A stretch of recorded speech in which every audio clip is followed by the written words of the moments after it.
नमस्कार दोस्तों, आइए सुनते हैं आज की कहानी। अगर मायके में आपकी पूछ है तो ससुराल में भी इज्जत मिलती है। अवनी के मायके में पिता के सिवा अपना कहने वाला कोई नहीं था। सौतेली माँ थी जिनसे रूठकर उसने मायके जाना ही छोड़ दिया था। मायका विहीन बहू की ससुराल में कोई पूछ नहीं थी। अवसाद की स्थिति में वह जब तब हताश होती तो सारांश कहता, सब्र से काम लो, सब्र सब्र सब्र। कितना सब्र वह रखे। सारांश का क्या, सारा दिन तो वह दुकान पर रहता है।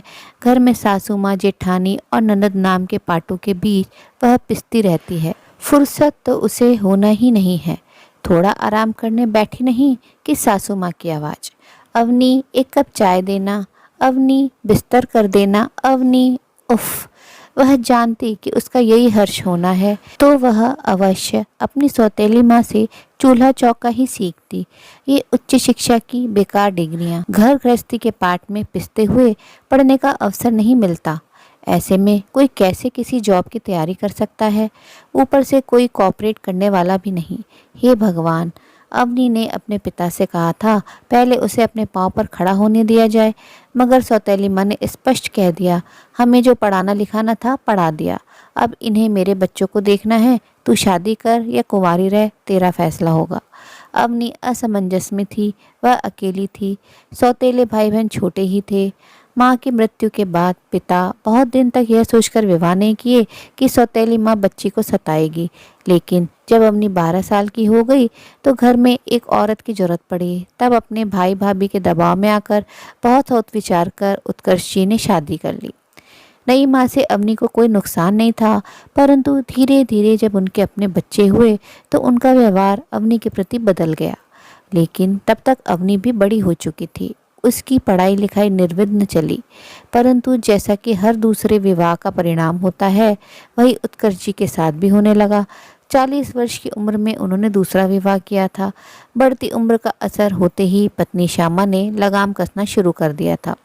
फिर छोटे छोटे 3 बच्चे चिराग, निक्की और शुभ के प्यार ने भी उन्हें पत्नी का आश्रित बना दिया। अवनी को इससे कोई फर्क नहीं पड़ा, मगर जब शादी की बात चली तो उसकी एक नहीं चली। घर परिवार खानदान देखकर उसका विवाह हो गया, मगर किस्मत ने उसे ससुराल में मानसिक सुख से वंचित कर दिया। शादी के बाद अवनी ने सौतेली माँ के बदले व्यवहार के कारण मायके जाना छोड़ दिया था। अपनी माँ तो थी नहीं जो मानती। उसका रूठना आन बन गया। न किसी ने मनाया और न ही वह पुनः मायका गई। अवनी का मायके से मुख मोड़ने ने ही उसे ससुराल में अनावश्यक बना दिया था। जेठानियों के मायके वाले आते, जेठानी के लिए सौगात, उनके बच्चों के लिए खिलौने, मिठाइयाँ वगैरह वगैरह लाते थे। मगर अवनी के भाई बहन थे, लेकिन सौतेले।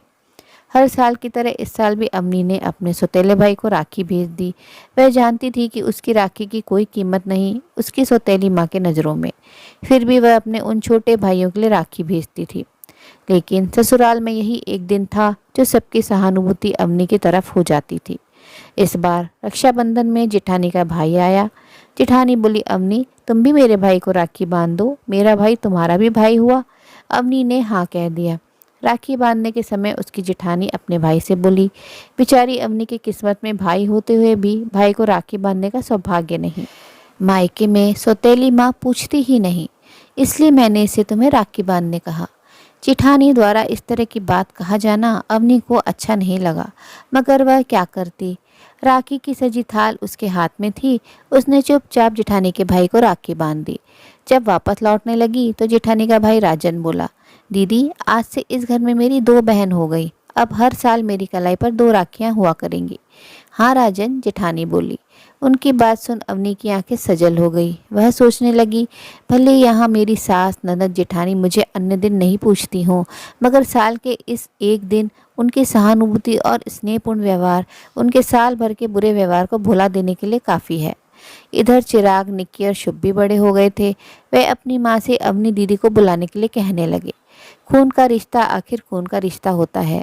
सौतेला होने के बावजूद समझदार होने पर इन भाई बहन का अवनी दीदी के लिए प्यार उमड़ने लगा। यह देख उत्कर्ष जी श्यामा से बोले, सभी भाई बहन प्रेम से रहें, यही मैं चाहता हूँ। विवाह के बाद आज तक अवनी यहाँ नहीं आई, जाने उसके मन में कौन सा दर्द है। फिर तुम भी नहीं बुलाए। अब बच्चे अवनी को बुलाना चाह रहे हैं, रक्षाबंधन है, दोनों भाई को अवनी को लाने भेज दो।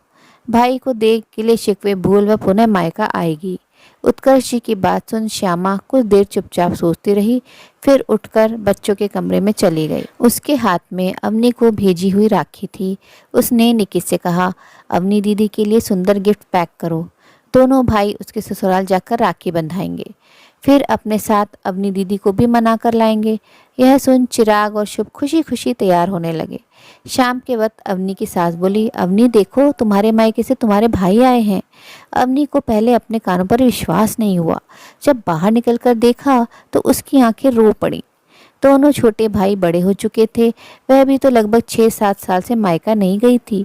आंसुओं के बीच ससुराल में पहली बार उसने अपने भाइयों को राखी बांधी। दोनों भाई बोले, दीदी आपको हमारे साथ चलना होगा, माँ पिताजी आपको बहुत याद करते हैं। वर्षों से मायका के प्रति मन में भरा गुबार बह गया। अवनी को मायका जाना है, यह सुन सास ननद जेठानी भी बहुत खुश हुई। सच, एक महिला के लिए ससुराल और मायका दोनों से प्रेमपूर्ण संबंध जरूरी होते हैं। मायका में पूछ होते ही अवनी को ससुराल में भी इज्जत मिलनी शुरू हो गई थी। यदि आप मायके से सामर्थ्यवान हैं तो ससुराल में आपको इज्जत मिलेगी, अथवा मायका में आपकी पूछ है तो भी ससुराल में इज्जत मिलेगी। जिन लड़कियों का मायका छूट जाता है उनको ससुराल में सहानुभूति तो मिल सकती है, इज्जत नहीं। आशा है कहानी पसंद आई होगी। कहानी अच्छी लगी तो अपनी राय कमेंट बॉक्स में ज़रूर साझा करें और अपने मित्रों व प्रियजनों के साथ भी शेयर ज़रूर करें। आपसे अनुरोध है, अगर आप चैनल पर नए हैं तो ऐसी ही नई नई जीवन से जुड़ी कहानियाँ सुनते रहने के लिए चैनल को सब्सक्राइब ज़रूर करें। कहानी अंत तक सुनने के लिए आप सभी का दिल से बहुत बहुत शुक्रिया। तो फिर मिलते हैं अगली कहानी में। तब तक के लिए आप लोग अपना ध्यान रखिए, खुश रहिए, ऐसे ही कहानियाँ सुनते रहिए।